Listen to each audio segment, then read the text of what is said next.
batteries are running down. Are your batteries running down? Good morning.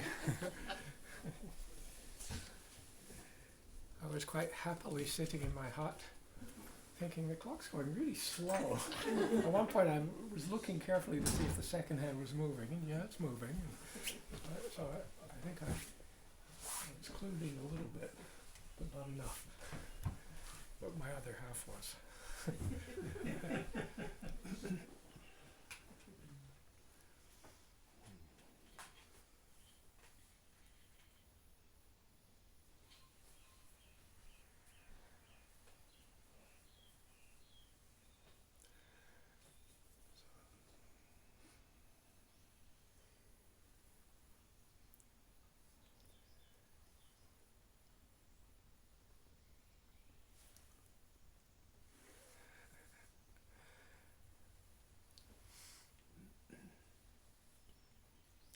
Let's sit together for a few moments.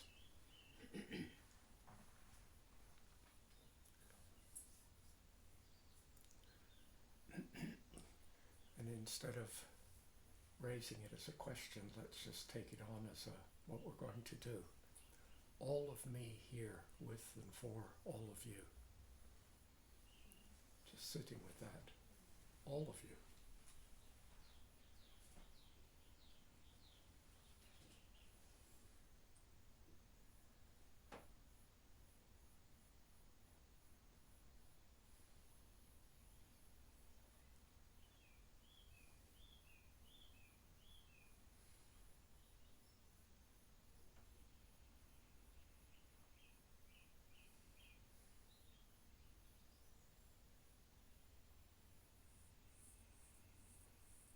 It's interesting that me is usually a personal pronoun, whereas you can be plural.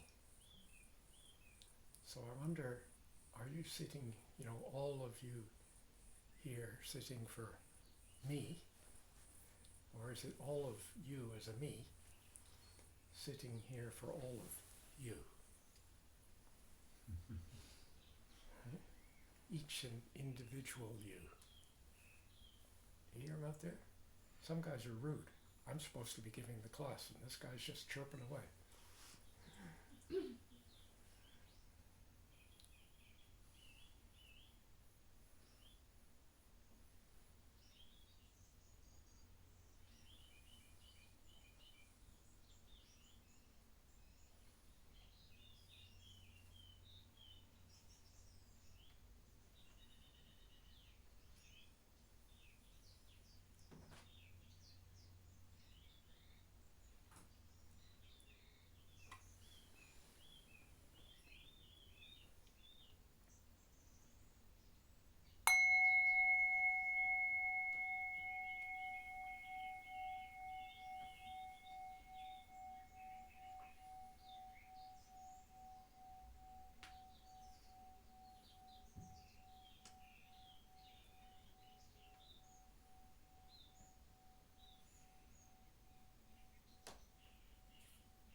Take refuge in love and clear seeing.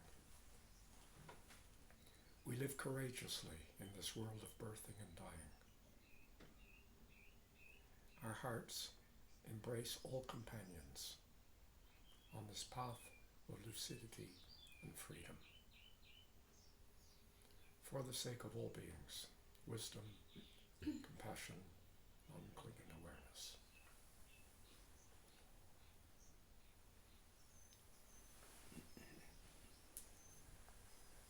This is our last gathering in this series. We've had 5 gatherings in this series, and then we'll start again with another series in January. I haven't posted it up on Green Dharma Treasure yet, but we'll have 3 sessions before we head off to Wangapeka for a 3-week retreat. So I thought anyway, because this is the last class, and of course some of you just showed up, so you wouldn't have a clue what's going on, right? That we should go right back to the beginning. And you see, at the beginning, one of the things which I suspect might occasionally sneak in to those minds that have been joining us regularly over the last few weeks or last few months, right, is that somehow we're doing a study of the sadhana of Samantabhadra. And I'd like to point out that actually it's not what we titled this series at all. We titled this series Primordial Dharma. And we just happen to be using this sadhana as a support for exploring what we might think of as primordial Dharma. And we began with a verse, and I'd like to read that verse to you again.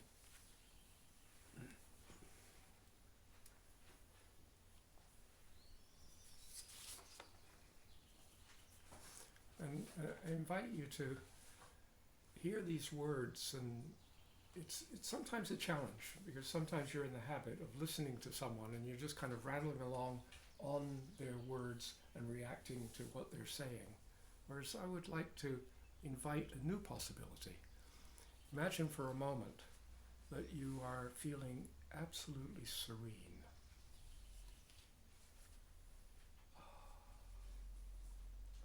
You know, you're like a crystal clear pool of water. Your body is a crystal clear pool of water. Your feelings are crystal clear pool of water. Your mental activities, crystal clear pool of water. Right? And if it isn't, just imagine it is. Right? Right? Just resting with this. And then as I read the poem, right, let the words be as if I was dropping very small pebbles into the pool of your life. And if you're very, very still, the smallest pebble, the most subtle grain of sand, right, will be received by the surface of your being, which will gather that grain in, right? And then you will rebound, right? Because that's what we do. We have an experience and we rebound, right?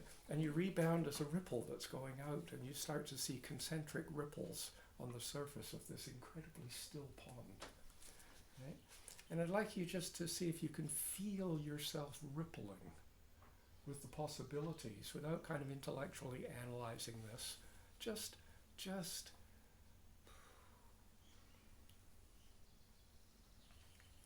primordial Dharma, where meditation practice mirrors realization.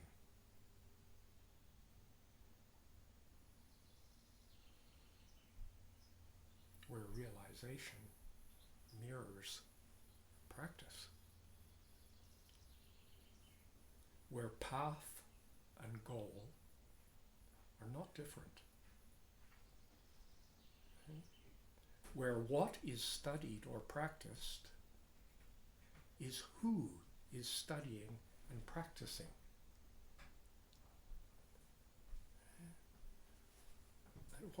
What we are here to study and practice, good morning, right, is ourselves studying and practicing.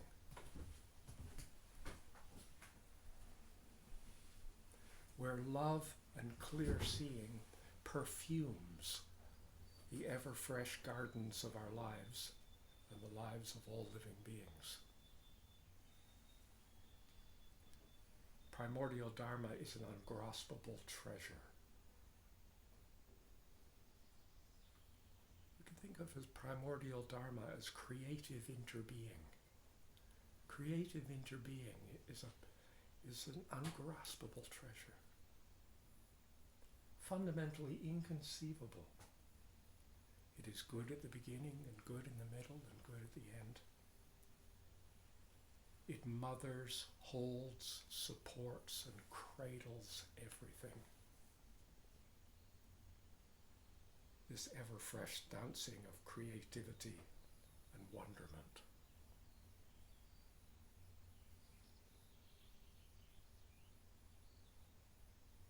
It's what I am. It's what I do.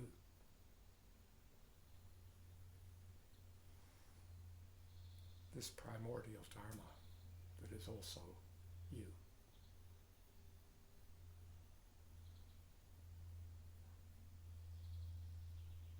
manifests everyone. Mysteries unfolding, inviting investigation, realized by wise lovers of suchness. Everywhere. Blessed.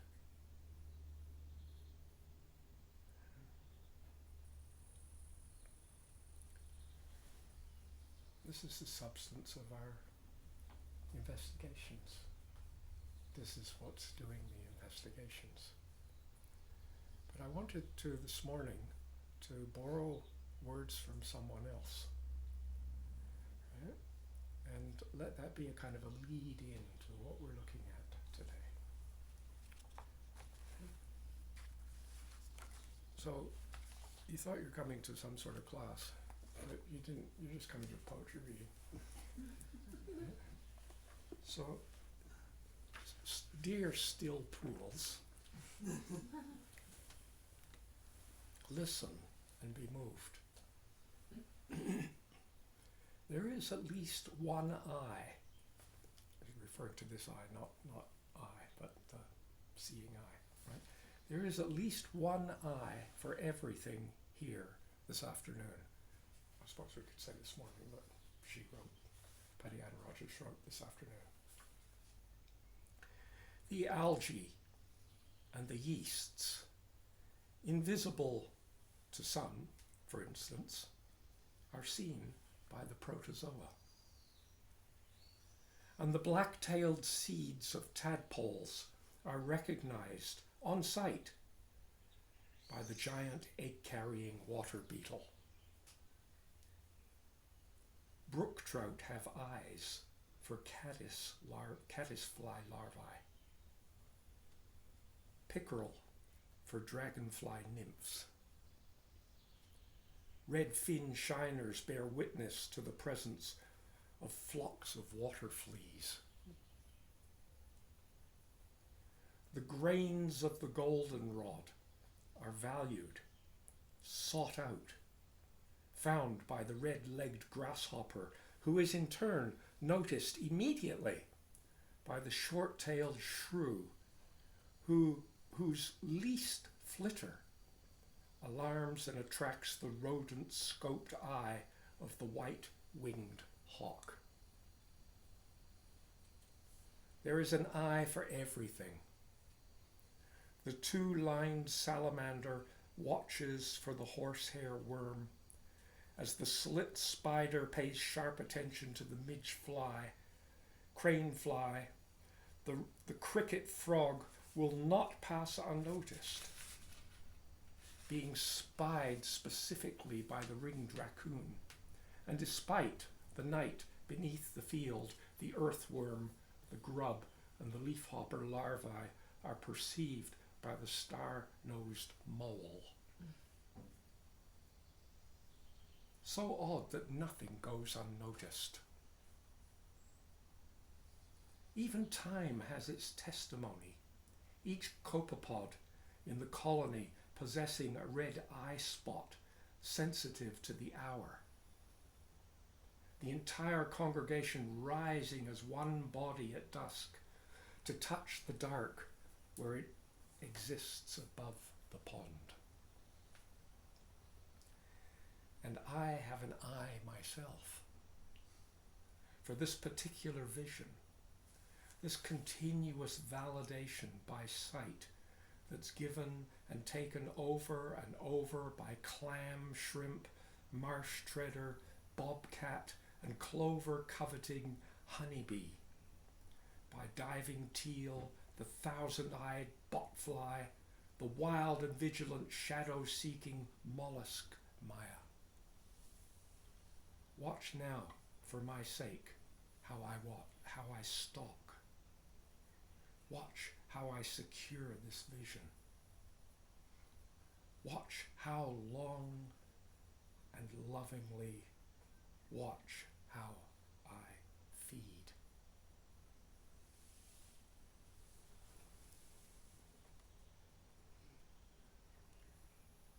Everyone in this room is watching. But more than that, you're also smelling.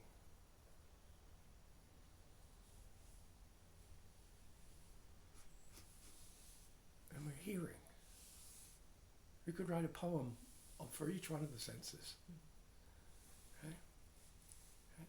This is the world that you're living in, and you're responding to smells and tastes and touches and so on. All of this is going on. It's called just sitting together in a gathering listening to Tarshan talk.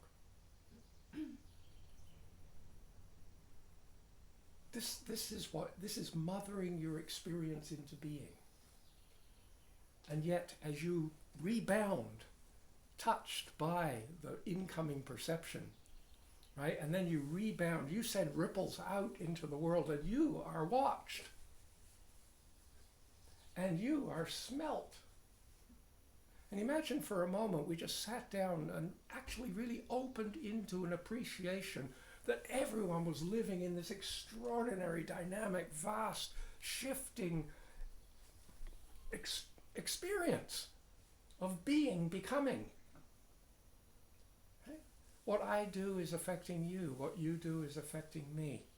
We could say that primordial Dharma, right? We could say we could rephrase this and say creative becoming, interbecoming. Right? So let's sit for a moment. Don't meditate, right? Just sit for a moment and let go into this. It's primordial. All living creatures are engaged with this.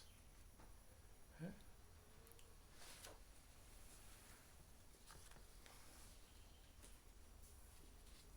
I want to read another poem by, she's for sure one of my favorite poets.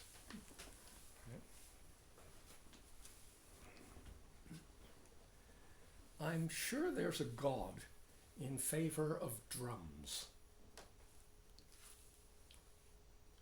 Consider their pervasiveness. The thump, thump, and slide of waves on the stretched hide of beach. The rising beat and slap of their crests against shore baffles. The rapping of otters cracking mollusks with stones. Woodpecker's beak banging, the beaver whack of its tail paddle.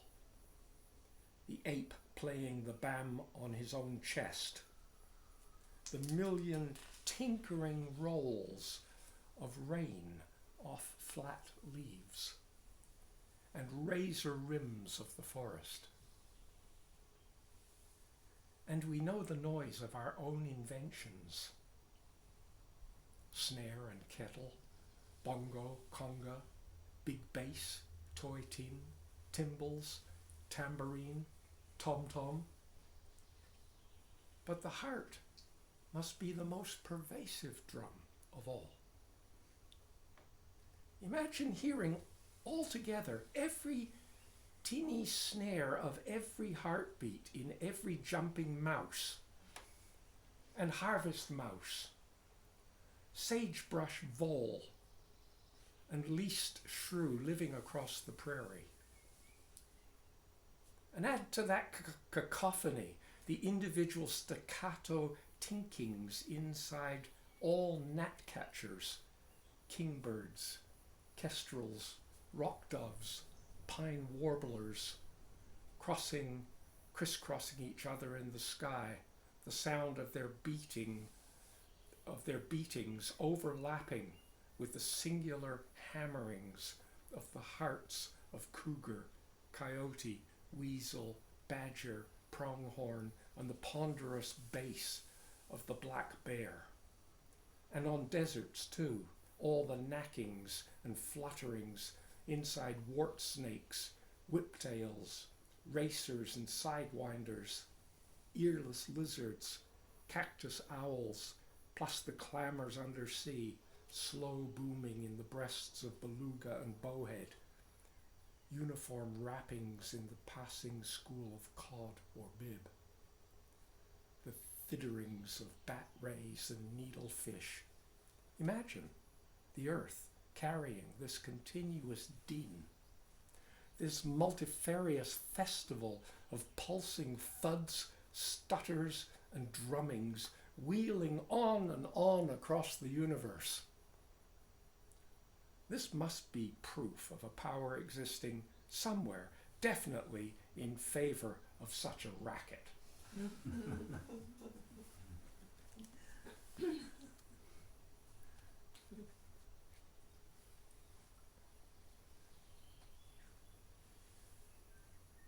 If we just pause for a moment, never mind doing meditation practice or anything, just pause for a moment and open our senses and our curiosity and our wonderment, and we find ourselves absolutely embedded, enmeshed, entranced, right, by all the conversations, all the sightings, all the drummings, all the messagings, and we could have another poem about smell, right, and so on, yeah, all of this, right, and we're responding continuously to all of this through the day. What does it mean to be alive?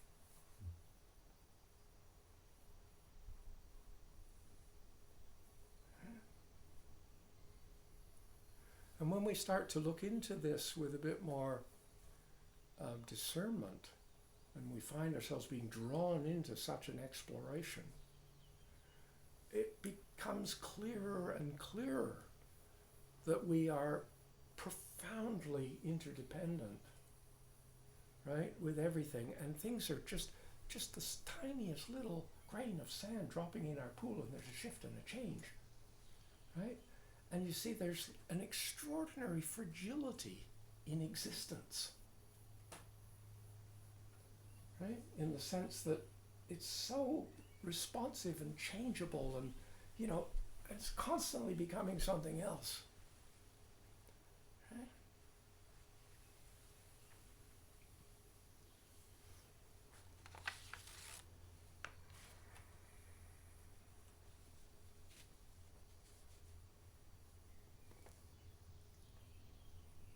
And so we start to find ourselves in the midst of this, although we forget it most of the time, don't we?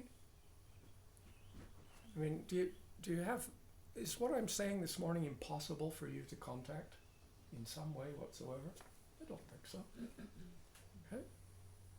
It's strange, isn't it, how we can be reminded of something which is so primordial, so fundamental to being, and then we completely forget about it, right, as we go hiving off in some other direction. And we begin to, like this like in the seeing of this kind of fragile, responsive, delicate, but in a sense, strangely, very strong, very, very holds together, but it's the web work that's strong, right? But the individual manifestations are constantly, everything's responding to everything. The bird sees you when you walk by. You know, on a day when you're feeling grumpy and the world's just crap, right? And, you know, and meanwhile there's a bird looking at this guy walking by, you know, and there's, you know, and you're stepping on the ground, and there's a kind of compression wave goes down into the earth, and microorganisms, you know, like you're being watched continuously. You're being, and not only that, but you're being watched in terms of, is this being edible? Right? Just as when you walk down the street, you're kind of looking and saying, is she edible? Is he edible? Right? Is that situation edible? Is this bank balance edible? Is this fame and glory edible? You know, like, can I eat? You know, I mean, we're going through life like this, are we not? Right? And then this kind of like, there's a vulnerability that's in this. You know, on one hand, I am a self, but on the other hand, I'm like horribly interdependent with you, right? And it would be all right if I could just, you know, just my own self and I could do my thing, but you guys keep on shifting me. Right? You see, that's just to step outside into the world of living is a vulnerable kind of thing to do, right? And we're struck with, human beings are struck with this kind of inherent kind of fragility and vulnerability of their existence. And then we go, well, how do we respond to this? How do we respond to this vulnerability and existence? And so we could go the route of, there's kind of four tremendous kind of favorite flavors of how we respond to this, right? Sometimes we respond to it with greed, with anger, with pride, with confusion, right? These are ways we deal with, just you get a sense of, oh my God, right? I'm interbeing with everything, and that means that what I do affects the climate, right? What I do is, like we are truly in this together. It's too awesome to think about it, right? So I go, well, I don't want to be fragile. I don't want to be vulnerable. So I greed to get stuff to make me invulnerable, right? Or I get angry and push away all these things which are trying to demands on me. Too many demands. You want me to do this and you're trying to change me in that way. I just stay back, okay?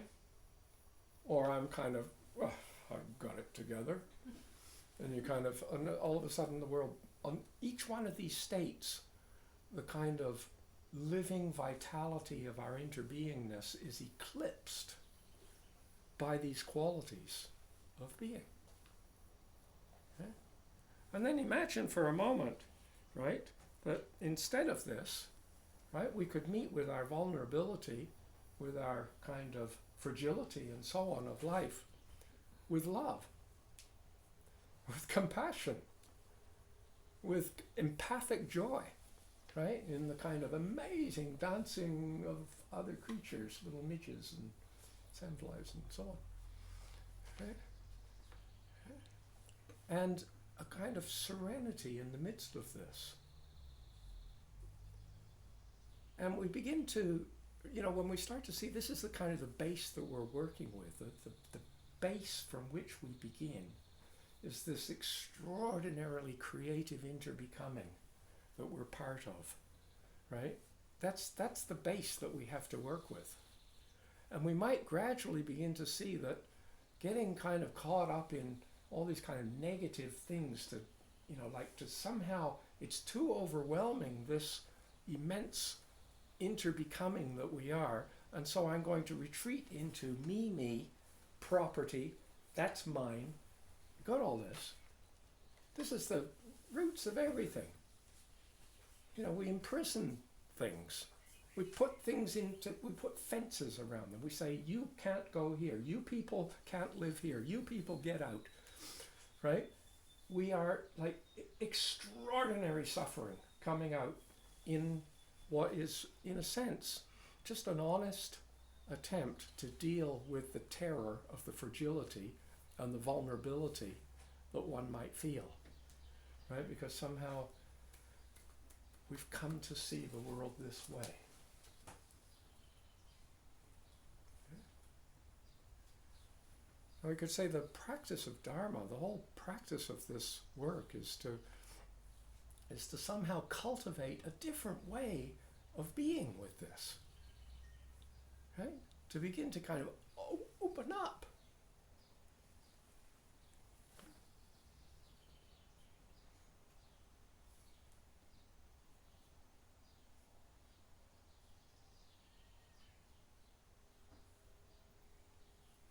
What else is there to do?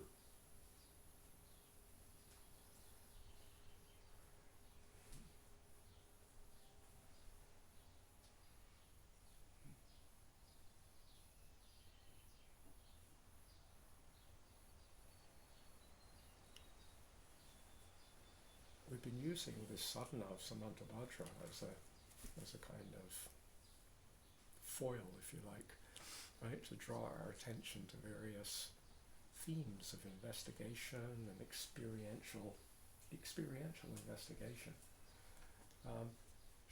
which would lead us into an ever-deepening direct meeting with this interbecoming that we are, this primordial Dharma that we've always been. Right? But imagine for a moment that in order to come to this kind of capacity for all of me to be present for all of you, all of yous, right? I mean, if you intellectually think about it, I don't know about you, but when I intellectually think about it, I'm just kind of stunned and overwhelmed by the impossibility of the whole project. Right? It's just like awesome, and yet there is something there which shows this, like, could I move towards this? That somehow opening into this is what, you know. When you go into I walk in the garden here. We're blessed at this stage of our life to be able to live here, and so I'm often walking in the garden, and the birds and the light and the smells and so on, and it's just like you're surrounded by, and you start to notice creatures responding to you, and and you're just starting to relax into this, rest into this.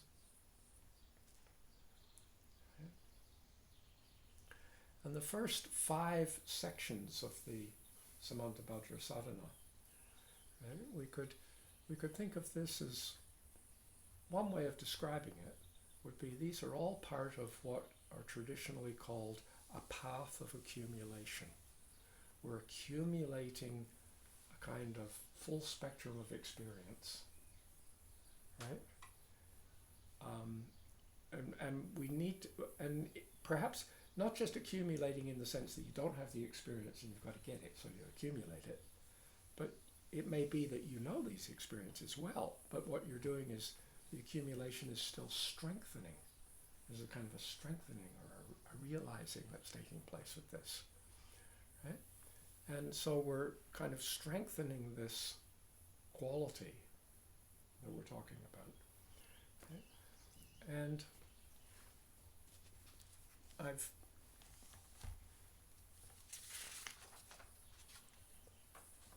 made a little hints for cultivating the sadhana of naturalness, the sadhana of Samantabhadra. And if any of you want a copy of this, afterwards you can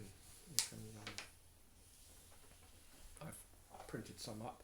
Unfortunately, unless you have fantastic psychic powers, and you can reach out of the screen and just take some of these pages right now, then if any of you in cyberspace feel that you wanted a copy of this, it's not up on Green Dharma Treasury, and I'm not ready to put it there.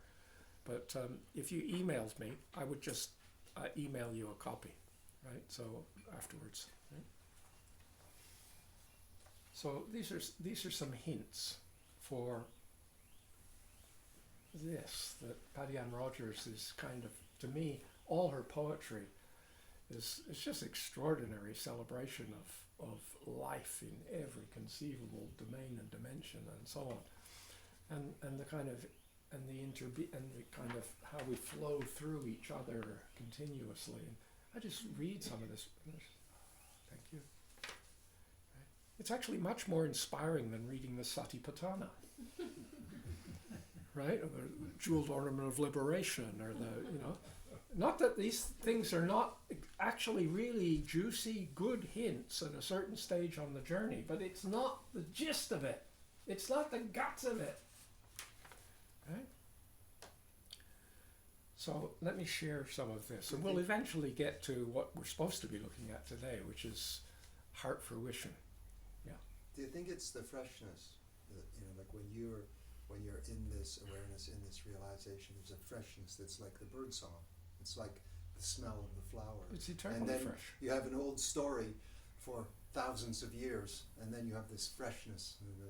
No, but the old story for thousands of years is itself ever fresh. I understand. And that's the thing. It's like Rinpoche, Namgyal Rinpoche used to quote from Gurdjieff frequently, and apparently Gurdjieff once said, "You need to find a teacher who's awake, and then you need to keep him awake." and I remember hearing this at the beginning, and I thought, that's outrageous. That's absolutely ridiculous. What the hell's the point of a teacher if you got to keep him awake? Right? And yet I had this feeling, that intuitive feeling, that there was something in there that was quite meaningful, but at this level that I was interpreting it, it wasn't meaning, it was just like ridiculous. Right? And it took me years, I must say, because I think I first heard him, he used to sort of quote from Gurdjieff and so on in my earliest years, so it's a long time ago. That gradually, I began to realize that the problem was I was utterly confused as to what was teaching me. Right? And you see sort of the teacher is awake, right? And the teacher is this suchness, this living world that we are, right? And in a sense, the teacher is like awake to that. The bird sees you, the creature sees, there's responding, it's awake, right? And in a sense, we have to kind of learn, what does it mean to kind of keep this realization awake and alive in us? That's the, and then it's awake.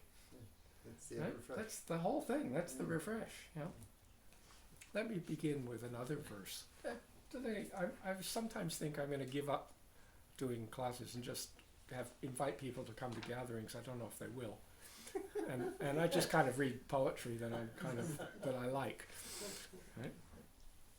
Stillness and movement are merged in the womb of the uncreated.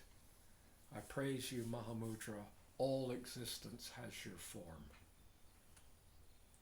Stillness and movement have merged in the womb of the uncreated. Right? This verse is actually from a sadhana of Padmasambhava Guru Rinpoche. And the reason why I'm putting it here is because it's this idea, these are the two things we are working with, stillness and movement.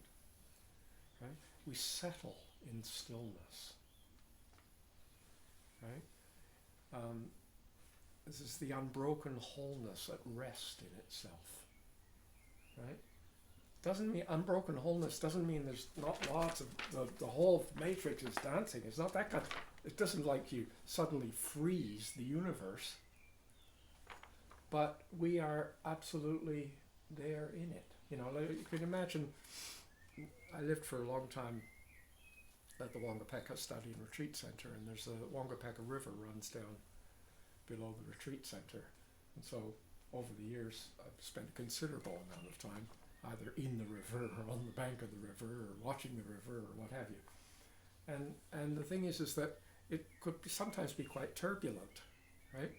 But if you jumped into the river, right, with your eyes open, right, quite often you had to swim to stay in one place or kind of go against the current or what have you. If you closed your eyes and just relaxed, you could just totally float, and you're traveling downstream at a huge rate of knots, right?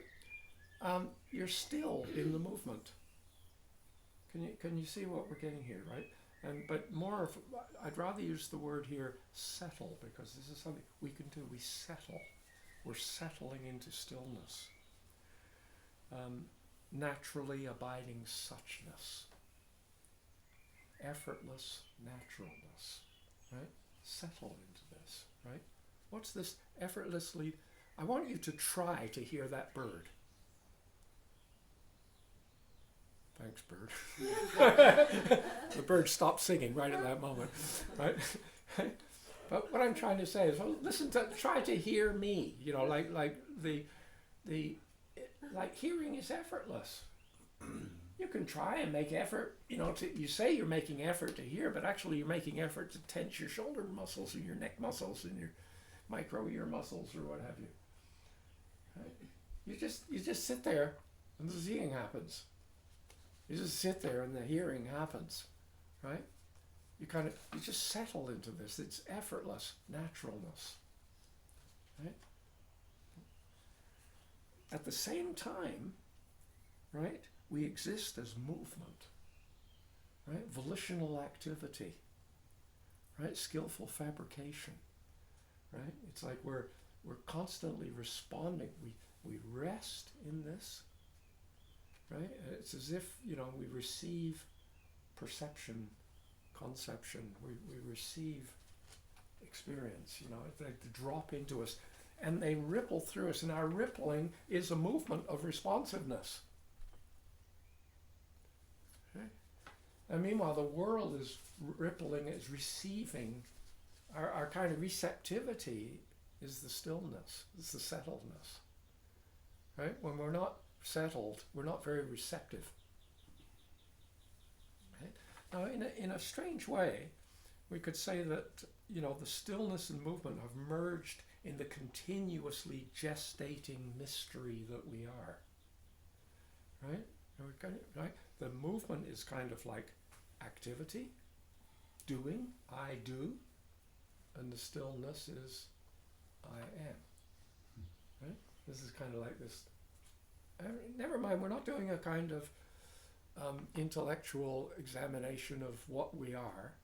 We're just trying to refer to experiences we have. We have experiences of doing, right? Like, I do this, I get up, I decide to go to the class, I decide to stay in the class, I decide to leave the class, right? We can do, right? And we also have a sense of being kind of immersed in, and we're just in the stream flowing, right?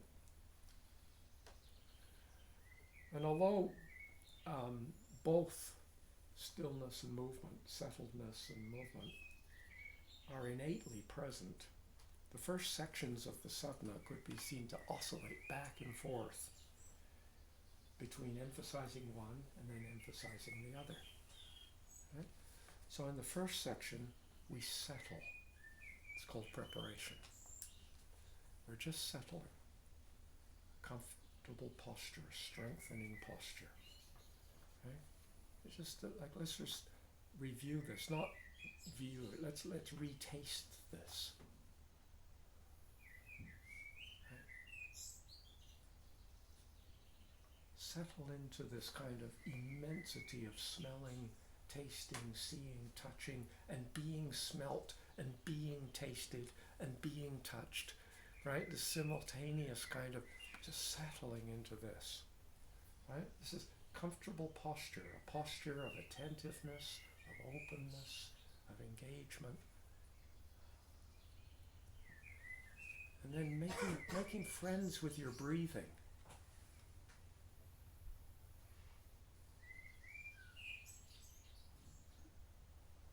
There's a sense of friendship arising with this rhythmic dancing, this thrumming of breath.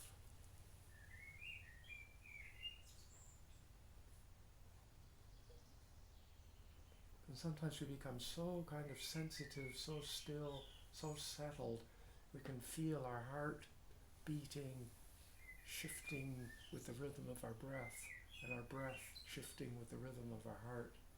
And there's a heart in that bird fluttering along. It's probably going a lot faster than our hearts.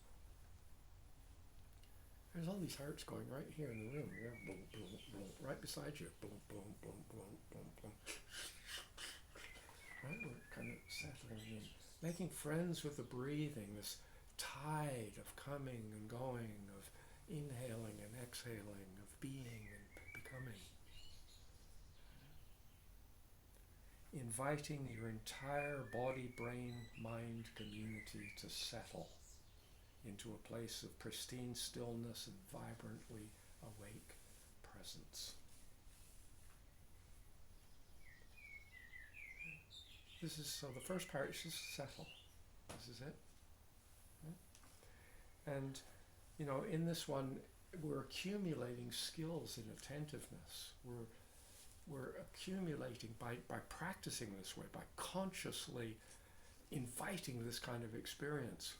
We're inviting skills of patience, of observation, of curiosity, of how to deal with unexpected blobs that drop into your pool. Right? I mean, it's all very well. We're just getting this feather touch of a light dust flake falling into the pool, very beautiful. And then all of a sudden, in comes a cruise missile. Right? The ripples are not just nice, gentle little ripples. They can be quite catastrophic, huge things. And so we're cultivating patience, skills in how to kind of return to this place of openness after we've been smashed apart. Can you feel this? Does this not happen? Okay? This is preparing for like really preparing ourselves for it. We're accumulating this. Okay? And then we come to the next section, which we begin to move. We actively move. First one is just settling in this, and then we actively move, right? Using the supports of smiling, breathing, present, and appreciating. Right? They're kind of like, these are supports for us. Right? I've written extensively on these things, right? So it's like sometimes a person can get into a place in their exploration where it's like really helpful to go more deeply into how to use these supports and so on. And there's other times when we just need to remember the general principle, and there we are. This is, you're working with the living that you are, not trying to meditate.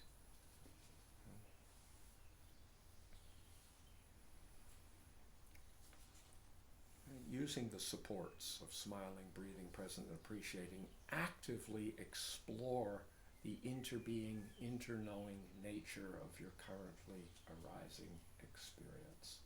And to actively explore means to experimentally explore. Right? So you're sitting and try this out, try that out, you respond this way. How's meditating with my eyes closed? What about my eyes open? Can I think and feel at the same time? It might be, this is a huge range of exploration. You're developing skills in this. Okay? And in the light of this, feeling the stirring of aspiration at the cellular level, right, all the way through your being to somehow cultivate panoramic, multi-realmed awareness and ceaseless compassion. Right? Can I enter into this primordial Dharma? Well, that's silly, because you can't enter into something you've already entered. You already are it. But we're speaking in a kind of ordinary sense. We can feel sometimes that we're not it. I'm just sitting here talking about it. And then on another day it's speechless.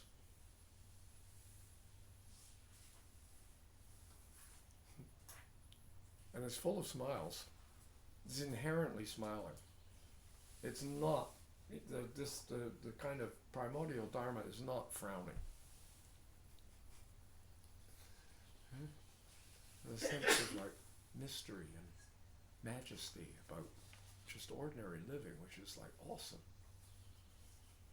The stars, we're responding to stars, shifting in activity of the sun. Right? The solar winds come in, and we're so unaware. Right, so kind of dead to the whole thing. And actually, I wonder if we're unaware or if we're just simply distracted by acquisition, trying to acquire stuff, trying to defend ourselves, being confused over whether we should acquire or defend, right? Or being all puffed up with pride about how we've got it together, right? Or how all puffed up with pride, strangely enough, of how we don't have it together. Right? I'm the most wretched, terrible, messed up person in the world. Ha! Pompous conceit.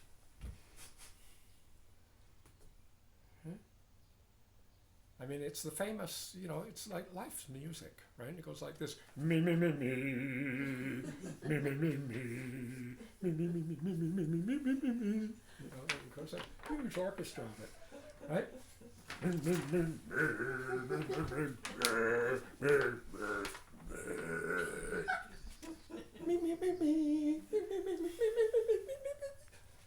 After a while it gets tedious, right? And every once in a while you kind of, a bird song comes through, right? And never mind, Rinpoches and great gurus or anything like this. How about a bird song? How about the click of a beetle? How about the smell of a old heritage rose? Huh? This is our work. We're in a sense working away. There comes a point where you realize there's a huge amount of habituation to dealing with our vulnerability and our fragility of our creative interbecomingness, right? By grabbing onto this and trying to get this project and trying to do this. And we realize that in doing that, the harder we try, the more we're cut off from appreciating and from actually feeling the support.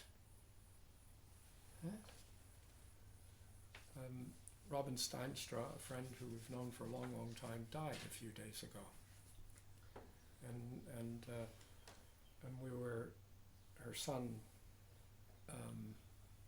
phoned us at the beginning of the week, and he said that he thought that she didn't have long to live.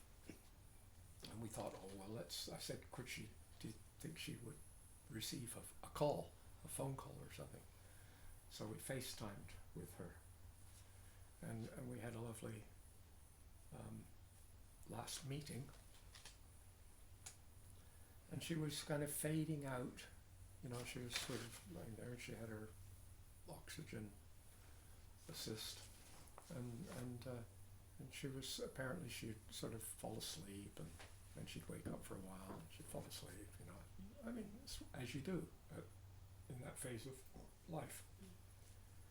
And she said, she said, it's as if I fall asleep, but I don't really think I've gone to sleep. I feel like I've entered God's garden. She said, and it's extraordinarily peaceful and extraordinarily beautiful. And she said, and it's happened more than once. I just keep slipping into it. And I said, yeah, this is your practice, right?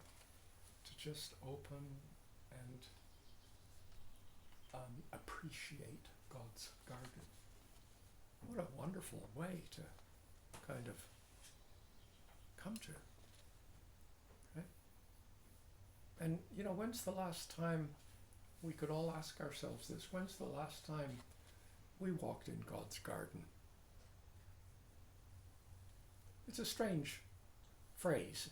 And it's not a phrase that I would normally use. It's not kind of, well, we're Buddhists, we don't believe in God. We don't have that kind of stuff. But never mind that. It's like what you could see, there was something just profoundly, it's like coming home. Right? This primordial Dharma, this mystery of suchness, this God's garden, right? Resting in this stillness, where stillness and movement have merged in the womb of the uncreated and the uncreating. Right? It's like birthless, deathless kind of flowing movement. Yeah? Through cultivating this immeasurable, all-encompassing expanse of spontaneous love and clear-seeing presence, may we loosen the hypnosis of samsara, the hypnosis of kind of non-stop hunger, desire, greed, dissatisfaction, the kind of the hypnosis of defending ourselves, right? We're becoming, this is really serious, right? I mean, we can look with great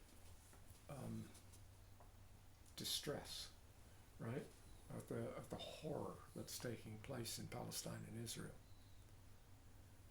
and you begin to see that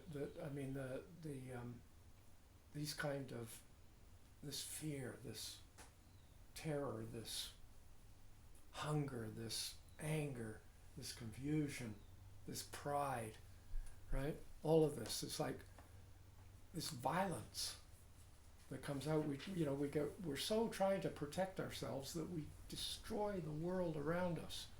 And this is not happening in, someone I came across recently said violence corrupts the soul.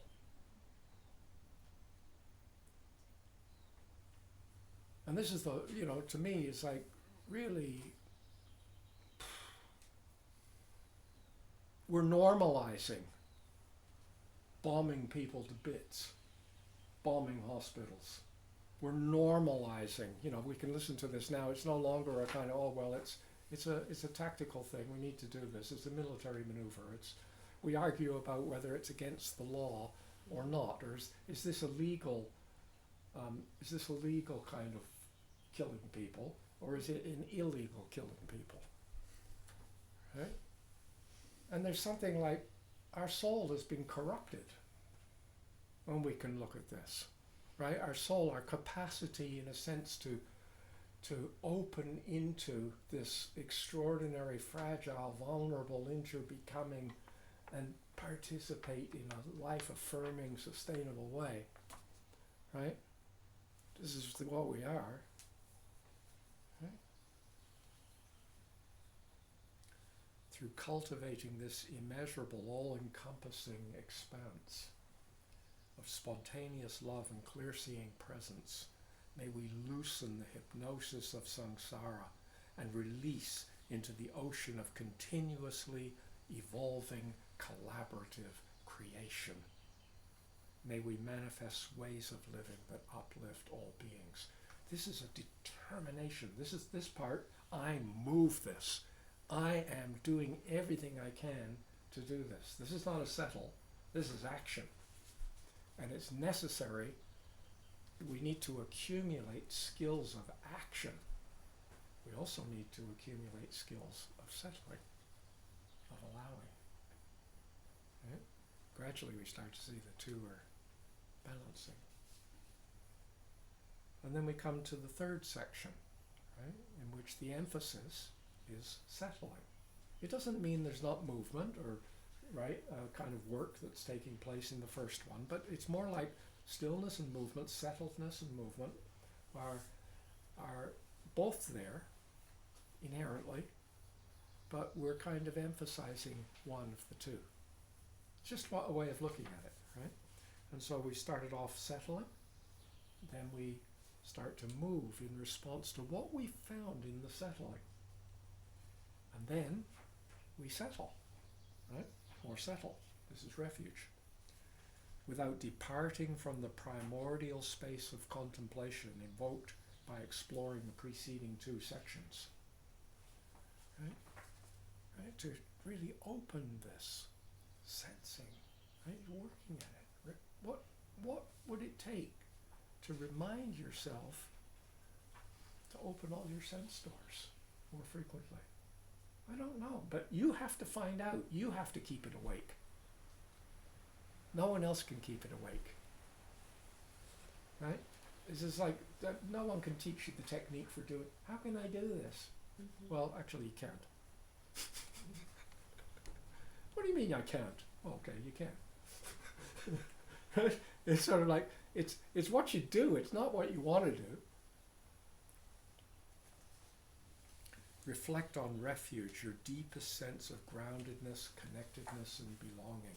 So we've kind of really begin to explore how our body is responding to our feelings, how our feelings are responding to our states of mind, how states of mind, feelings, body, activity, physiological activity are shaping perception, how perception is kind of triggering conception, concepting, thinking, how thinking shifts our physiology and our feelings. We're starting to really look into this. And it's very complex, and it's kind of hard to do while you're driving the car. Right? At the beginning. Right? Because there's too much to look at. And that's why you sort of simplify, and so you might end up just sitting. Other people say, oh, you're meditating. Oh, am I? Oh, I didn't know that. I thought I was just appreciating the living a bit more. Whereas there's other people who aren't appreciating the living a bit more. They say they're meditating, but actually they're just trying. What are you doing? Meditating? No, I'm trying. What are you trying to do? I'm trying to be something that I'm not yet. Right? I'm trying to be calm. Right? Whereas actually we could settle into this. Right? And sometimes we feel, well, I can't settle into a sense of groundedness and belonging because I've kind of lost touch with where I am. So I might go back to the preceding section and work on that. These are things I can work on the way. Yeah. Smiling, breathing, present, appreciating, offering, deepening this confident, knowing experience of refuge, of home. Right? And then we begin to move, right? That's settled. And then we come to the fourth section, we move, right? Bodhisattva vow. Compassion in action, right? I am determined to meet all beings, all phenomena with kindness and interest, to touch difficulties with patience and love, to explore the Dharma, primordial Dharma, the supporting and the being supported and the supporting deeply and thoroughly. I'm going to explore this. And to surrender into the interbeing. You're feeling a kind of determination to do this. There's other people who are having a determination to sue the bastard, to get revenge, right? To get justice. Right? There's a different kind. I mean, people have determinations. Determination to be rich and famous. Determination to have the greatest site on the internet. A determination to... You notice you got a determination? You have determinations. Right? Sometimes they're pretty embarrassing. You don't really tell anyone what your determination is because it's kind of like... Right? But nevertheless, it's driving your being. Your aspiration and determination is part of your being. It's not just, oh yeah, the universe is just floating me along now, and I kind of floated along and bumped into a guy who said, what are you doing tonight? And I said, not much. So he said, oh good, my teacher's giving a class. So I went to the class and I bumped into Rinpoche, and then I kind of floated. Next thing I knew, I found myself in India, and now I'm sitting in a house in Ongateti with a bunch of people. Life's not like that, right? It's too simplistic to say, oh, I've got to get rid of the I or the will or something like that and just be one with the one, right? Because this kind of one, this dance of primordial Dharma includes volition. It includes that. It's a mystery. How can it be that it takes the universe to make the possibility of volition, and yet then there's the sense of me being outside the universe, wishing it was this way or that way. We're making choices, right? And at this beginning, we're starting to accumulate a power of wholesome volition. These are strengths. These are fundamentally life skills we need. Okay?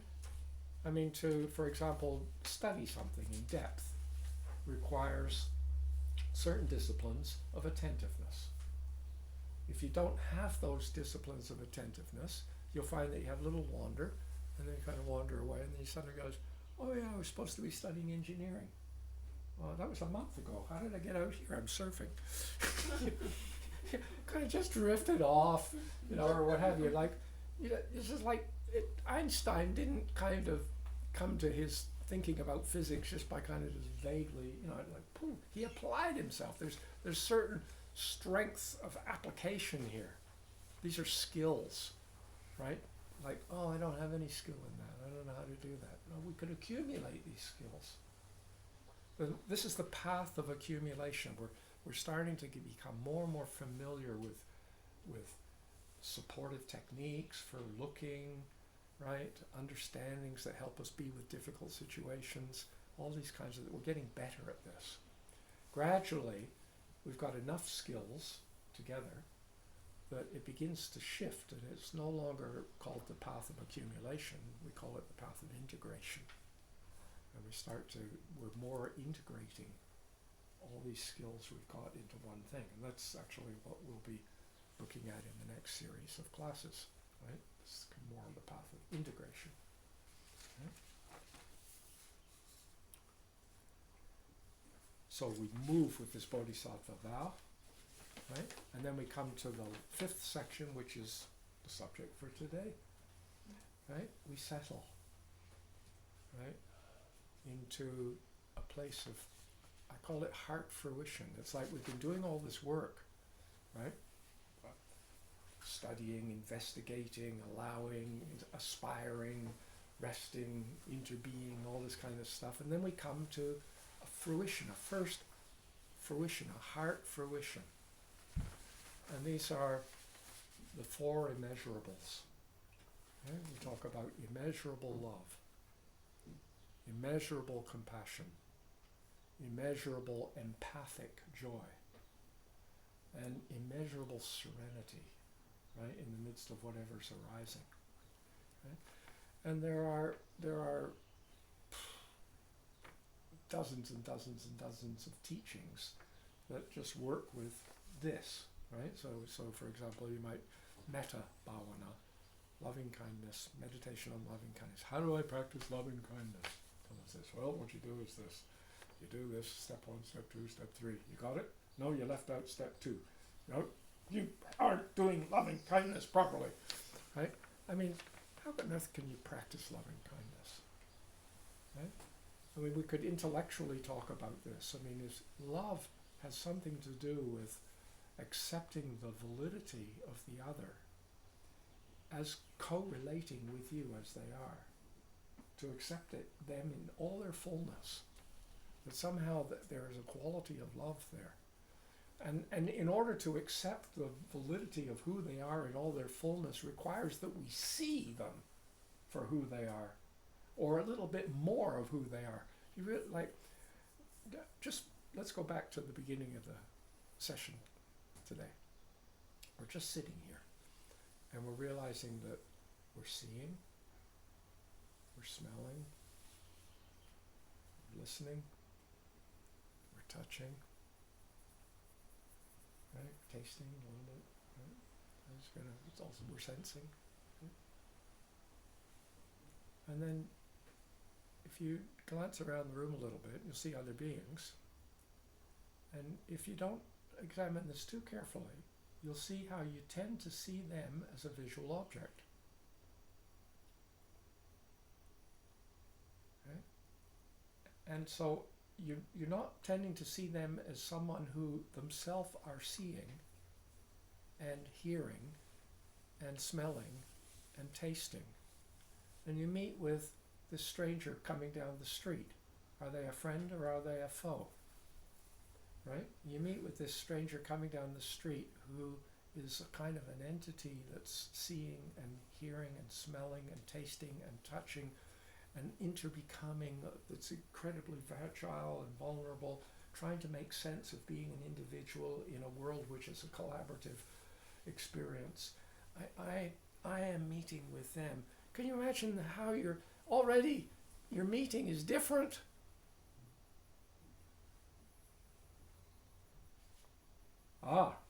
Here comes a customer, right? Oh, here comes a client. Here comes a bother. Here comes an obligation. Here comes this is what we see coming towards us on the street. Here comes a terrorist. Here comes a threat. Here comes right? We lose, the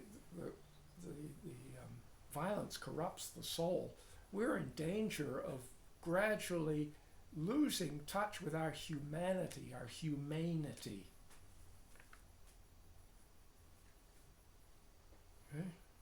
As we become kind of so caught up, this Dharma practice, to me, this whole idea of a practice of Dharma or life of Dharma is just become so increasingly vital and absolutely essential for our survival. Not Buddhist practice, not necessarily even sitting and meditating, but the gist of what we're talking about here, of what Patian Rogers is hinting at in her poetry, right? This kind of extraordinary aliveness that's happening at every level. God knows what's happening. She wrote a whole poem on stomachs and containers. And she wrote this incredible thing of how her stomach was sensitive to all the things inside it and were responding. And then all of a sudden her mind went out and she was thinking of the stomachs inside toads and birds and critters and people walking by, and how they've got all kinds of invisible interiors that are responding to what are going on inside them, and then the outside of them is responding to the stomach, right? it's immeasurable. If you look into any being, you see this being is immeasurable. I can't, like when we measure them against preconceived standards. Right? You say this is really big. That's because, it's measured against what's really small. Right? You say this is like a meter long. Why? Because I've got a stick that's a meter long. I've got a measuring stick that's a meter long. Right? But the stick itself, the measuring stick itself, is made of other things that are shifting and changing and so on. How do you measure this? Right? Our measuring is kind of like convenient averagings, right? Which serve the purpose and good enough to kind of work. But when we look into detail, if we keep on looking, we find it's kind of immeasurable. What's time? What's a short time? What's a long time? What is this like? You look into to accept the fullness of another coexisting with you in all their immeasurableness. It's not immeasurable love, like I've got love which is so big it's immeasurable. That's the way it's often described. It goes to all beings, evenly to all beings. There's nothing wrong with that, but I think it's limited. Right? Because it's too kind of conceptual. It's like the idea, I've got love for all beings, but how am I going to have love for, and then you just trot out your favorite historical evil beings. Right? And it seems like it's ridiculous. How could you possibly love these beings? So it's outrageous. Right? So it seems impossible, and you set yourself up. But what if actually when they say immeasurable love, they really mean love that reveals the immeasurable mystery of whoever it is we're loving? And it's kind of, can we look into ourselves and accept the immeasurable, vulnerable, fragile, constantly shifting, dancing that we are? Can we? Okay. This is heart fruition, is to begin to taste this, right?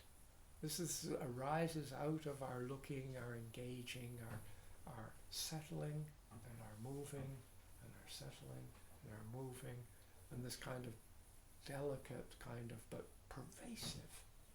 It's like, how many times a day do you have to do this, someone says.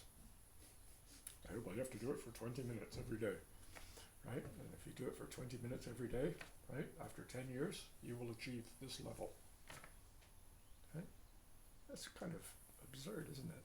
What if I do this for 20 minutes of the day, and for the rest of the day I just salivate with desire and hope and fear and greed and hatred and delusion, and then I come back and I have 10 minutes again, 20 minutes session. Right? Ain't going anywhere. It is actually. It's just kind of reinforcing, right, skills in difficulty making. These are skills too. Skills in fear. Skills in anxiety. Right? Some people are just not very good at anxiety. Right? I mean, we could teach them. There'd be probably ways of teaching people anxiety. It's just like it's not just an intellectual thing. It's kind of like experiential. Okay. So, what kind of skills are you accumulating? We're talking about accumulating skills for a life of Dharma. Right? A life of primordial Dharma.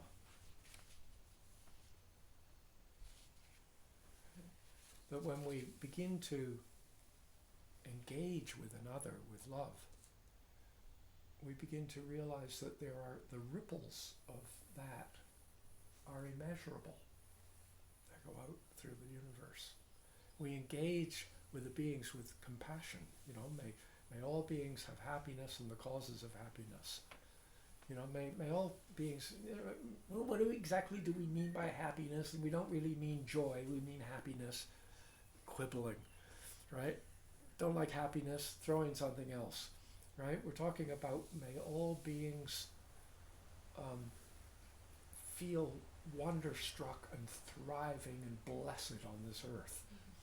Right? That's very weird. And may all beings be happy and have the causes of happiness.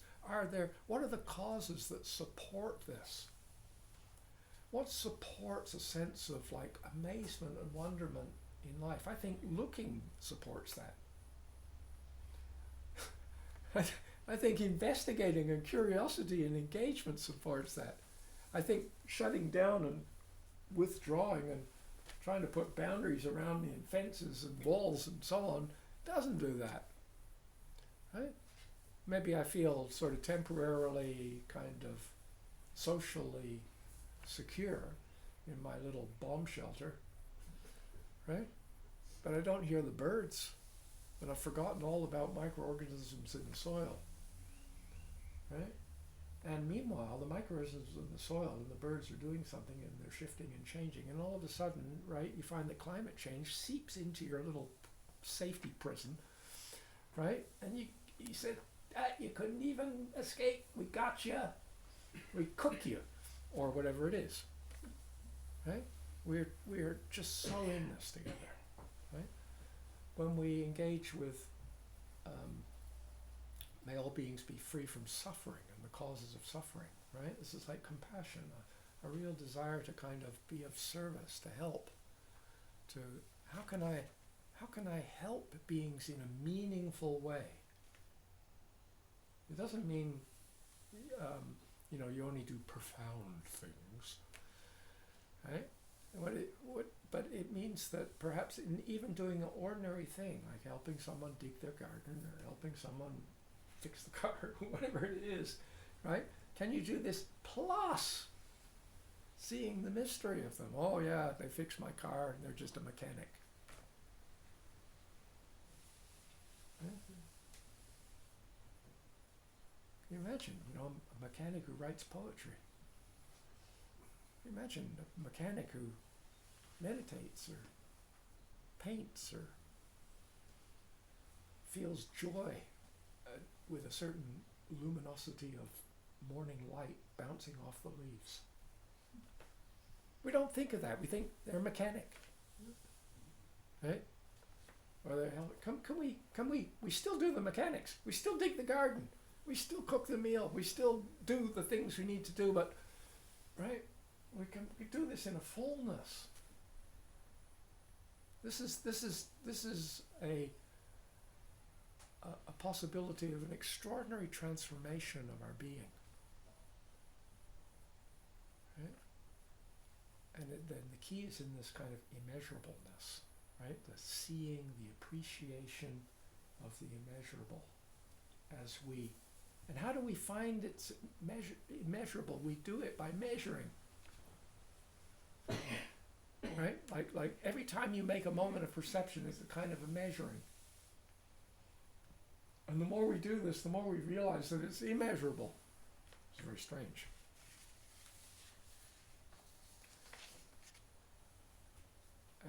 And so we have, like, in a sense, we could say immeasurable love is kind of very much, it's like a way of your being. Immeasurable compassion is reaching out to others, right? It's concerned with the rest of the world. Empathic joy, right? This is mudita, right? Immeasurable empathic joy. It's like actually feeling uplifted and heartened in recognizing good actions and discovery and good things in others, right? This is a huge thing in our culture now. It's like there's just a tragic number of people who can hear about someone doing something really wonderful and they don't actually get filled with joy. They actually, what it really highlights is how they don't do things that are wonderful.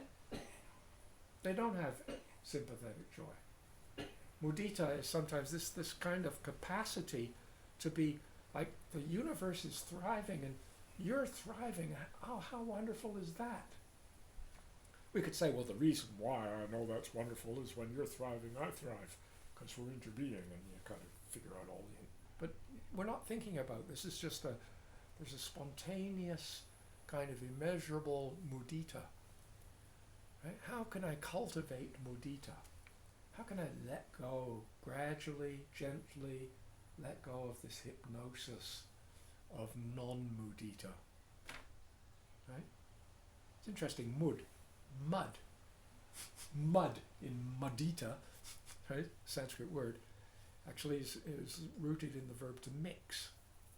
And so it's kind of, everything's all mixed together, it's like mud, right? It's kind of mudita, right? So the practice of mudita is that when you mix with others and their joy infects you.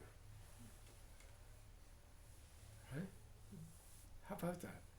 Right? Can you imagine that? And how can I be? There's the possibility. And if you're not sure what to do here, this is a fruition. Right? This is a settle. We just settle into this. If the other factors in the preceding 4 sections are at work in your being, right? That they're smiling and breathing and present and appreciating and offering and making friends with the breathing, allowing the body, brain, mind community to settle, exploring the interbeing, interknowing nature of everything, aspiring to uplift all beings, that out of that comes this increasing natural sense of more and more moments of being settled. And you're just spontaneously happy with others' happiness. It's kind of, I know that there are exercises you can do for mudita. You do your mudita exercise. But it always strikes me that it's kind of a bit ridiculous, because the real immeasurables just are spontaneously there. Right? So if we want to practice them, what we want to do is do what's necessary to bring us into this place. Okay? So again, like compassion and mudita are in a sense concerned with other. Love and serenity or equanimity are more the quality of self. Right? And so we're seeing the immeasurableness of oneself, right? There's this kind of in letting go into the fragility and the kind of at a kind of body level, at a form level, right? We could talk about our fragility, but at a mind level, right? We could talk about ambiguity, right? There's like in our we live in this kind of fragility, but we also live in this kind of world that's like full of ambiguities. You know, you could do this, but then that would happen, and I could do this, and then could that happen, and it's not quite such. It's like, how do we live with this? How do we live with this? Could we come to a place of serenity in somehow, what would it mean to be beautifully, supportively engaged, and at the same time accepting the ambiguity and the unpin-downable kind of quality of all of this at the same time? This is why I call this heart fruition. It's like we haven't even, surely, why do we have the rest of the sadhana? I mean, this is the full Monty right now.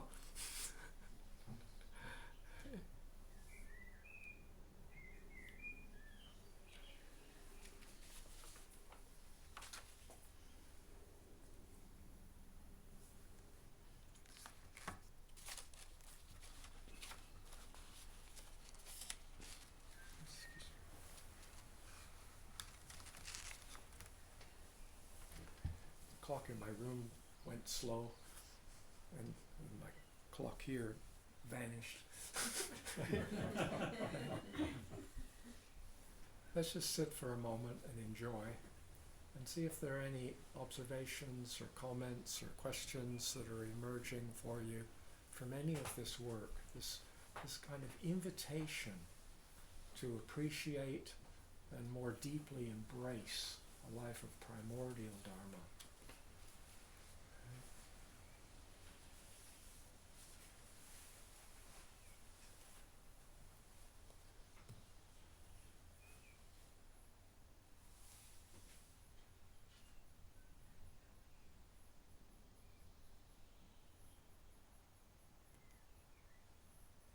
Can you try and help out? Help? Lynn, you're supposed to help someone if anyone on the screen wishes to speak, then let me know.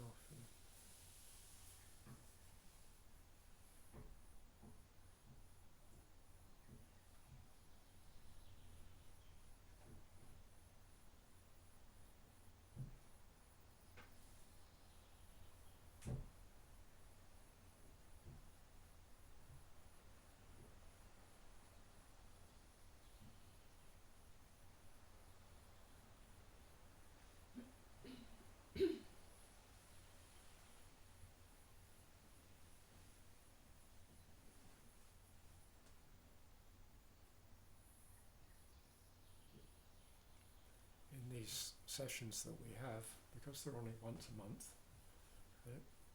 Part of the reason for once a month is just for what I'm easeful with, but another part of it is that, in a sense, what we're talking about here is a grand project, and actually all we can do here is to give you a sense of the grandeur and the wonderful possibilities that are here.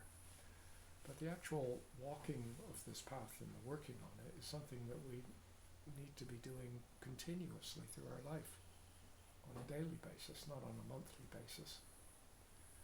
Right? And so part of this was the sense that maybe these might be some ideas and some support points. Right? The sadhana, not as a Tibetan sadhana, but as a kind of almost like a summation, if you like, of the entire huge corpus of Buddhist teaching. It's all buried in there, kind of thing. And in your individual working, you may find that you're working with this particular detail. That's great. You're not spending the whole time trying to do this, right?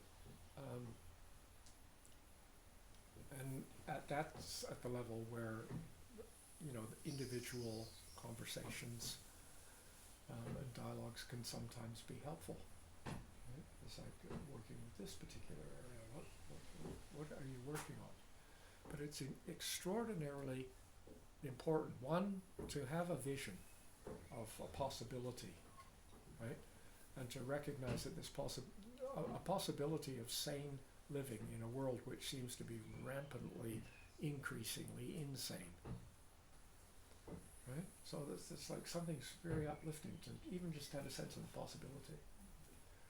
And then there's the question of like, how can I start to make this possibility more real?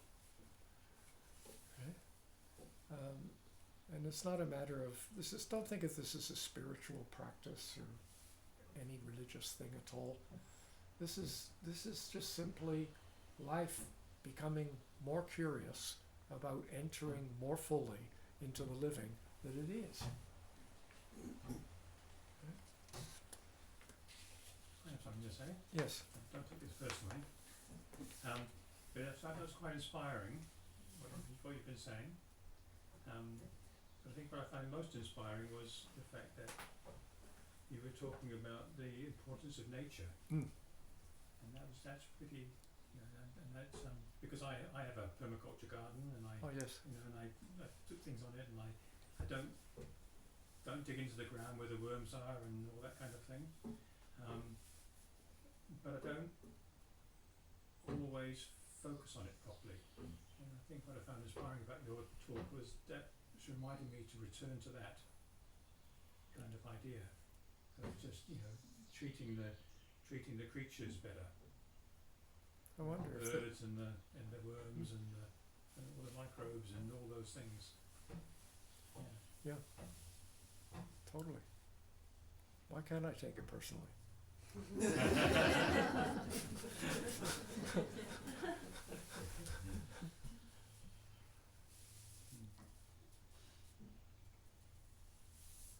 I think that this is something which it's a real conundrum. I mean, now I'm putting on a kind of philosophical hat.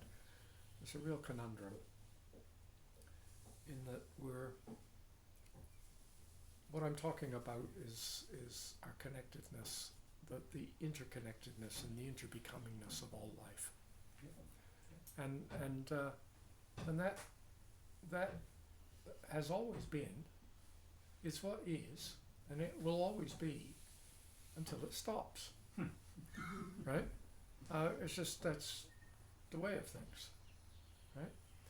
And if you begin to kind of look into this with a wider vision, kind of more panoramic vision,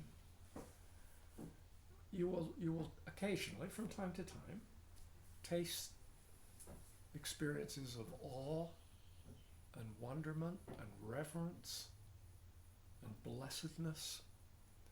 This is just there, right? And you realize that you are living in a world, but you're not really living in a world. You're living in a world in action. Like you are like cycling through each other, the whole thing all the time, right? We're embedded in life. So you imagine like indigenous people from years back, they would live in their jungle or in their desert or their savanna or in their forests and so on. And it's like the as best we can see, right, there was a kind of a commonality all around of a sense of like nature was like the God, right? And then gradually, right, with time we started to have a sense of farming and and kind of ideas of like ownership of land start to come along, right? And we got kind of ownership of land, and we see that inside there was a time when we did a lot of exploration in Australia, and this was like in the early 1980s, and we'd buy cars and then go off for 2.5 months or something into the desert and meditate and study the land and so on. And in those days, I loved it so much. Because you got what I call beyond the fence line. You drive out beyond the fence line, and you got to this place where there were hardly any fences at all, right? And the incredible thing is that as you come back in towards the city, around the periphery of Australia, as all the big cities and so on, right? As you got closer to the built-up areas, there were more and more fences, and there was more and more roadkill. Out where there was no fences, there was virtually no roadkill. We could make a kind of question of why this is, but some of them, for sure, they get caught between, there's fences going down, somehow the animal gets in there, they can't get out of the fence, they kind of keep on coming back and forth across the road, and there's higher and higher possibilities of getting run over. Of course, there's more traffic and so on by the cities, but I started to see how this kind of murder and mayhem went along with fences. It's almost like, we humans go and say, you people get out of northern Gaza and live in southern Gaza. And then we could say, get out of southern Gaza and go and live in the Sinai desert. Or we got a better idea. That wouldn't be very compassionate. How about all the international community coughing up a ton of money and inviting all these people to come and immigrate to their countries, and they can have a much better life, right? And we put cows, you notice how cows live in fenced areas. It's incredible. We fence all the creatures. We live in a culture in which it's normal to see, putting humans into fences, into jails, into prisons. Not only do that, but we fence ourselves not with barbed wire and brick and so on, but we fence ourselves with fear and with hope and fantasy and so on, and us and them and all this kind of stuff, right? More and more kind of fencing, more and more roadkill, right? And less recognition, it's like, how do we recontact with the fact that actually all of this is nature in process? This is where nature's come to. Barbed wire is part of nature, right? But how did we somehow, is it possible that that volitional part of our being, like I will do, could begin to nudge a new possibility. And people throughout history have always felt this, you know, and it's like the distressing dilemma that I see is that staggering number of people now have normalized living inside boxes. Food is what you get from the supermarket. Dirt is dirty. You know, it's dirt is dirty. Oh dear, I took the markers out. I think I can find it. The dirt is dirty just reminded me of something. I just have to read this poem to you.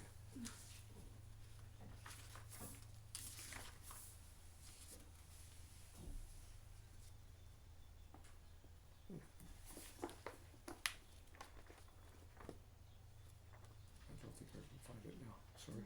Oh, here it is.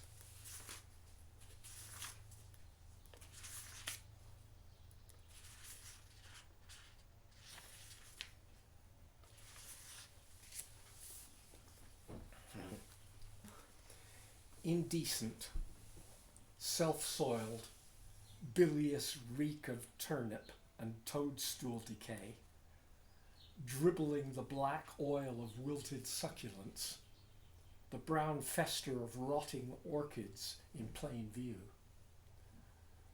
that stain of stinkhorn down your front, that leaking roil of bracket fungi down your back, you purple-haired, grainy, fuzzed smolder of refuge, fathering fumes and boils and powdery mildews, enduring the constant interruption of sink mire, flatulence, contagious with earwax, corn smut, blister rust, backwash and graveyard debris, rich with manure, bog, dry rot, harbouring not only egg-addled garbage and wrinkled lip of orange peel mould, but also the clotted breath of overripe radish and burnt leek, bearing every dank, malodorous rut and scarp, all sulphur fissues and fetid hillside seepages,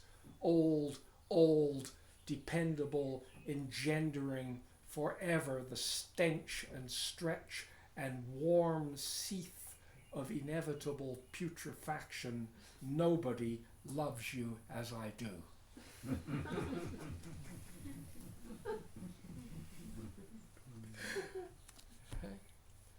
Right? It's easier in a sense to people think, oh, I need to get out in nature. I need to be out in nature, and it's like to see that we are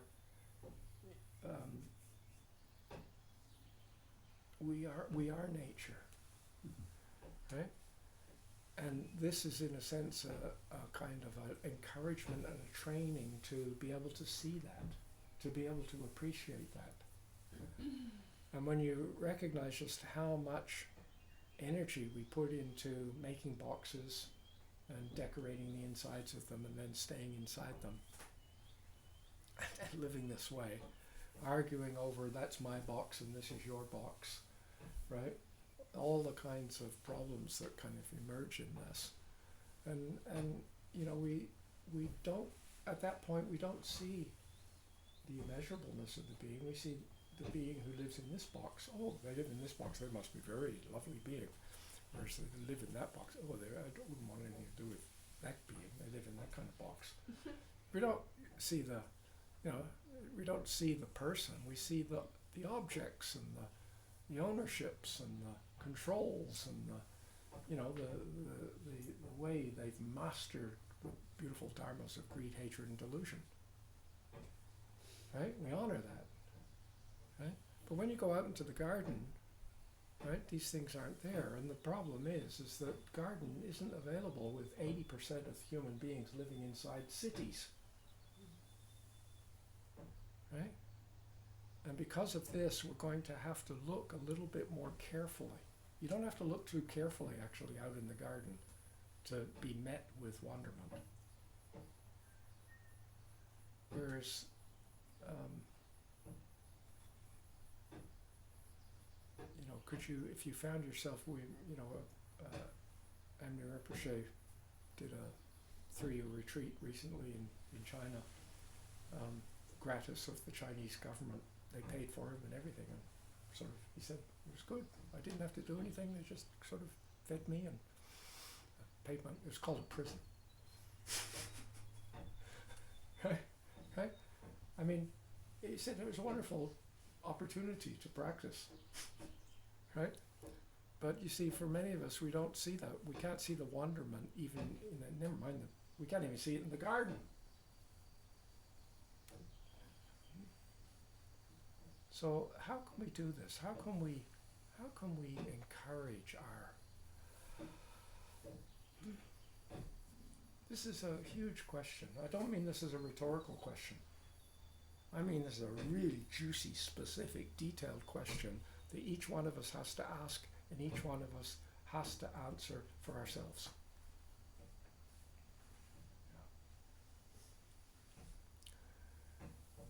So this is a few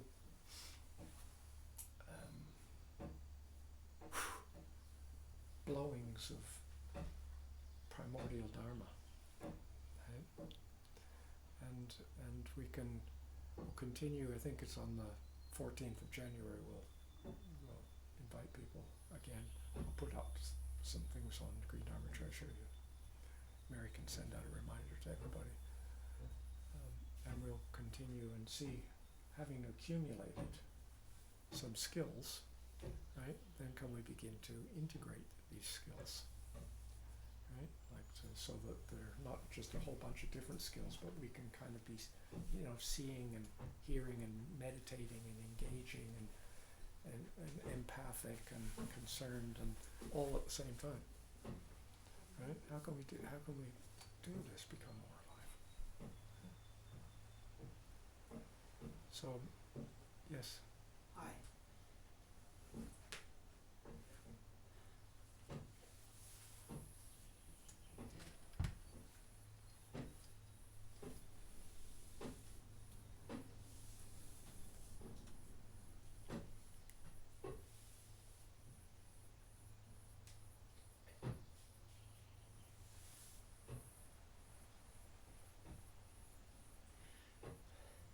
Just breathe for a moment and then see if it just comes from the breath settling.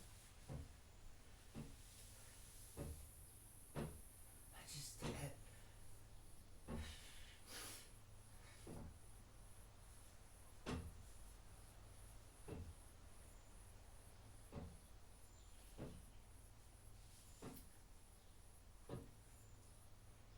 a really hard few weeks with my daughter's memories.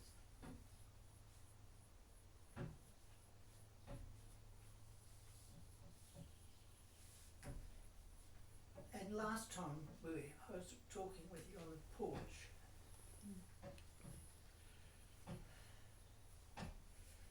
and I talked about how, like, I feel like I'm just surviving my life. Mm-hmm. And over the last few days,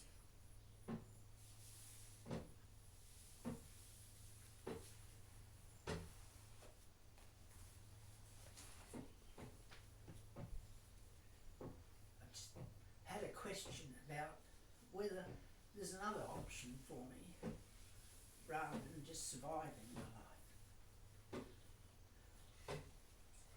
It seems, I mean, I'm not a Buddhist, you know that, but I've read quite a bit of material in the last 2 years. I read a lot once I start reading.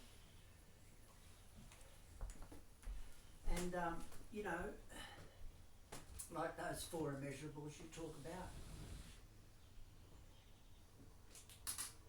And I sort of, you know, I wonder about the possibility of having those in myself. Mm. Yeah? Yeah. Because I know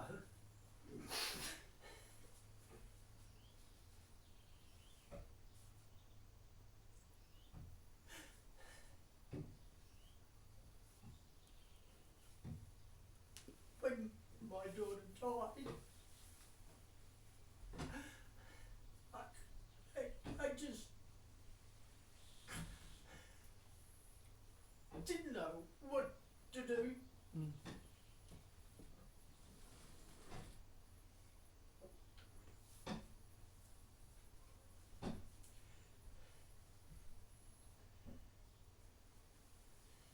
And I recognise now it's not really something that I have to get over. You know, Yeah. It's real. Yes. Yeah, so I need to have a different relationship. Mm. Mm.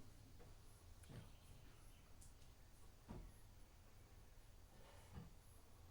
So,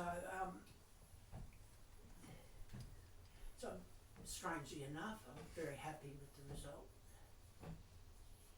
I mean, this is you're talking about, you know, like this is the direct meeting with our fragility, with our kind of the impossibility in a way. You know, it's like Yeah. and you know, we in our culture we've got a little bit too much, how to put it, that we don't realize that actually meeting with this, you don't meet with it like some intellectual thing. This is like it hits you in the guts, it grips you in the throat. This is the thing. But this is grief, right?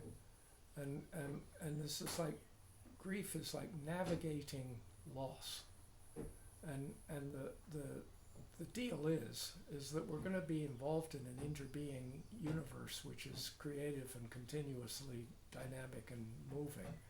That loss, change, is going to be happening all the time. And it's almost like the skills of being with this, our culture doesn't, generally speaking, acknowledge at all. Kind of get over it. That's it. Pull yourself together, suck it up, you know, whatever. You know, it's here your lab, we'll give you 10 days or 2 weeks to grieve, and then after that, come on, get on with it.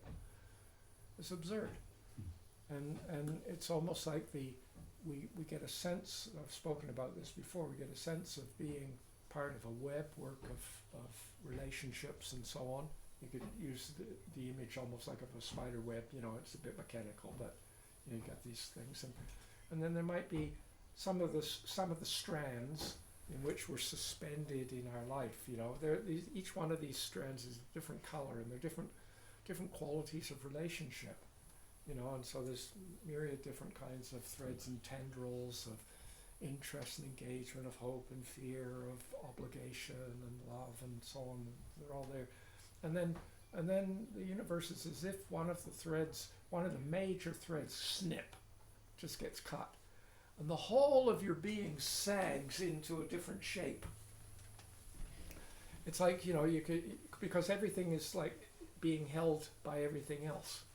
And so as soon as you cut that one, everything changes. And it's almost like not only did that person in a certain sense vanish out of your life, but the you that you knew vanished out of your life too.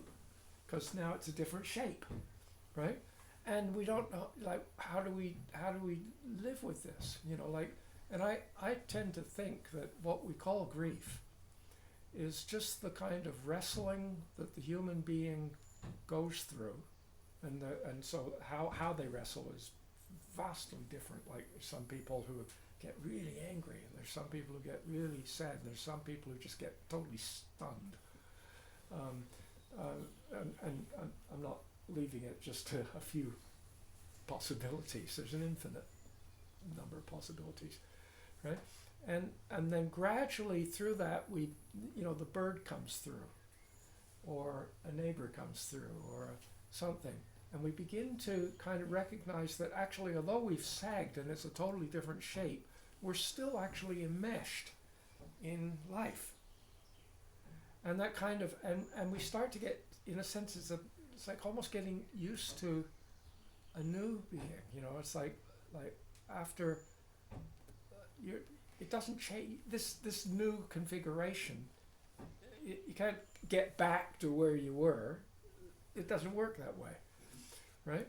It's like, okay, now this is how, and then we're like increasingly beginning to see the possibility of kind of like the immeasurableness of even this. And some of it is like, you know, incredibly heart-wrenchingly sad and, you know, debilitatingly sad. And I've seen people who, you know, in the face of immediacy of grief, who've just expressed kind of almost like violent anger, right? And, you know, it's like some forms of grief are acceptable. It's kind of acceptable to have a little bit of sadness, but not too much. And it's... Well, I just find there's a lot of love in it. Yeah, and when you go into that, yeah, then you start to find something which is actually a hidden treasure that you didn't realize and you'd never ask for, right? We can talk a bit more about this if you like afterwards, but yeah, this is the real work. We work with our. This is not a meditation exercise. This is the real deal, right? And what a lot of people in our culture call the real deal is just, it's just really shallow living, big time, right? And we're afraid of the real deal, as if, and sometimes embarrassed about it, and so on. And somehow to be able to support each other when, you know, sometimes it's just, right, really difficult. That's part of it too. Can we do this well? Right? I'd like to sort of draw this gathering to a conclusion at this point, and then we can continue with lunch and so on. By the power of these wholesome activities, may our lives be rich with awakening. Living thus, may we abandon all unwholesomeness. In the very midst of this extraordinary dancing of being born, of going through childhood and growing up and learning to maneuver and finding out who we are and what we're not, developing skills, becoming older, entering adulthood, sometimes becoming sick, gradually getting better, meeting with accidents and unexpected stuff, right? Getting older and eventually beginning to deteriorate and fall apart, and gradually starting to learn an extraordinary Dharma of acceptance, right? Right, in the midst of all of this, may we and all beings help all others to realize their true interbeing, interknowing nature. Nature. Sarvamangalam. Thank you all, wherever you are in the world, right? And may you have a wonderful sort of Christmas season or what have you, and right, we'll meet again sometime perhaps, and if we don't, we haven't stopped meeting even when the button says off. Yeah.